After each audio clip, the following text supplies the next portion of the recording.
yakni masih suci bayinya, ya itulah yang dimaksud sholat. Supaya apa tujuannya manusia menciptakan seluruh manusia? Supaya apa Nabi Muhammad itu di-Isra Mi'rajkan? Bukan untuk sholat-sholat yang 5 waktu itu sebenarnya. Untuk apa? Haulahu linuriyahu min ayatina. Supaya kamu semua bisa menyaksikan ayat-ayatku. Itulah sholat. Leres. Berarti kan Assalamualaikum warahmatullahi wabarakatuh. Waalaikumsalam warahmatullahi wabarakatuh. Berarti kan alam semesta seisinya itu merupakan ayat-ayat dari Allah, nggih. Apa nggih? Betul. Termasuk apa yang kita lihat, kita bicara, dengar, kita makan, kita minum, ya ayatnya Allah semua. Nggih, leres niku. Insyaallah. Nggih. Jadi bagaimana mungkin kita bisa membaca ayat-ayatnya Allah, sedangkan kita selama ini merampas ayat-ayat Allah menjadi ayat-ayat kita. Duduk ayat kita, berdiri ayat kita, sholat ayat kita, bekerja ayat kita, seolah-olah semua kita yang menjadi penciptanya atas diri kita sendiri, ya kan? Nggih, leres. Insyaallah. Manusianya yang masih merasa, nggih. Jadi sebenarnya sholat 5 waktu itu hanya apa? Hanya belajar mati. Belajar rawono. Allahu Akbar, ketika Allahnya maha besar, maka kue mati yo. Nah itu lambangnya. Tapi selama ini apa yang kita laksanakan dan kita praktikan? Kita tambah urip, rumongso mulya, tambah dadi dajjal. Subhanallah, barakallah, benar guru. Karena kita tidak tahu hakikatnya sholat itu apa sih, hakikatnya sholat apa, hakikatnya menyembah dan mengabdi, mati yo.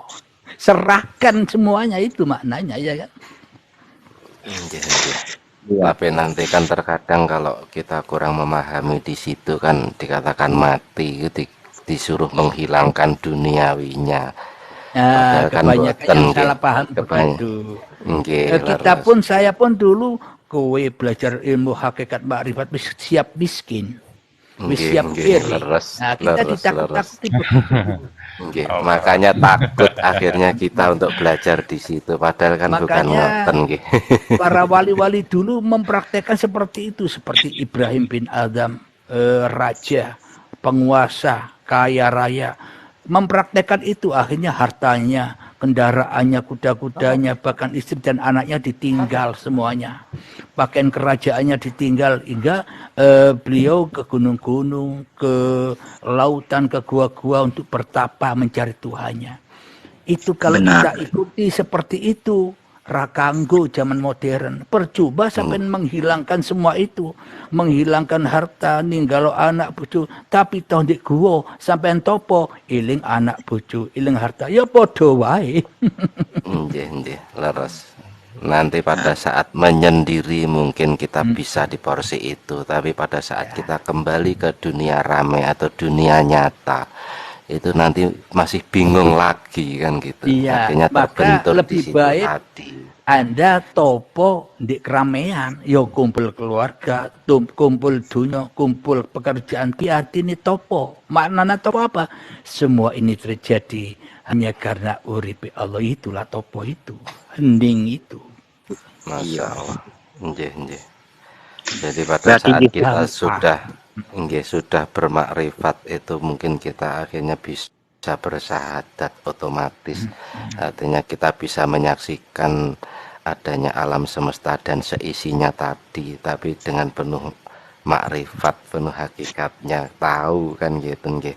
Ya tetap kembali pada saat kita di dunia nyata, yang jadi pengusaha tetap jadi pengusaha, tapi sadar akan porsinya. Semuanya itu juga hanya perwujudan dari Allah. Yang jadi pejabat tetap dijalankan sesuai tugasnya masing-masing di dunia ini, tapi dihakikati, dimakrifati, insya Allah kedamaian. Subhanallah, mantap. Yang terjadi abadi yang nyata di alam semesta ini. Tidak ada satu sama lain timbul rasa keakuan, kesombongan, merasa benar. Justru sebaliknya, kan ngeten nggih. Saling menghargai satu sama lain, saling welas asih, andap asornya dipakai. Meskipun awake dhewe pejabat dulu, tapi nyawang sing wong cilik ya kuwi wujute Allah. Arepe nyapa, kan ngoten nggih. Dicontohkan kan pada saat kita mungkin berhaji, itu sebenarnya contoh. Lepaskan pakaianmu, jabatanmu, semua sama di mata Allah. Iya. Kan ngoten. Begitu juga itu waktu perjalanan spiritual saya itu, Kang. Waktu itu saya itu belajar sebelum menuntut ilmu itu, saya pertama kali itu belajar yang namanya ikhlas dulu. Nah, itu. Sudah bisa saya menerima keikhlasan itu, barulah saya menuntutnya. Begitu. Kalau belum bisa merasa hati ini ikhlas, saya tidak berani menuntutnya. Karena semua kebohongan rasanya tanpa ikhlas itu. Nah, disitulah perjalanan spiritual saya mendapatkan hidayah dari Kanjeng Nabi. Saya belajar agama ini nggak lama, cuma 4 bulan. Tetapi teman-teman saya bilang itu, kamu ini bilangnya nggak pernah belajar agama, tapi kok ini, padahal mereka nggak tahu. Begitu. Jadi ibaratnya saya mendapatkannya itu karena atas nama Kanjeng Nabi. Dari perjalanan waktu saya dibilang juga masuk ke dalam namanya kematian itu, tapi saya hidup di dalam situ. Nah, di situ saya menerima ikhlas itu. Saya melihat segalanya. Di situ istri saya di dalam kematian saya itu melihat semua. Melihat semua di situ. Nah, di situ saya nangis. Begitu datang itu nama Rasulullah di hadapan saya, namanya saja. Namanya Rasulullah itu di hadapan saya, disitulah saya merasakan keikhlasan benar sejatinya. Ikhlas itu di dalam diri. Ibaratnya itu tiadalah yang kami miliki. Itulah. Begitu. Jadi saya belajar agama tidak lama, Pak. Cuma 4 bulan saja. Berarti Kang Mas sekarang sudah jadi nabi ya? Jadi rasul. Ya. Sekarang sudah jadi nabi dan Rasulullah ya?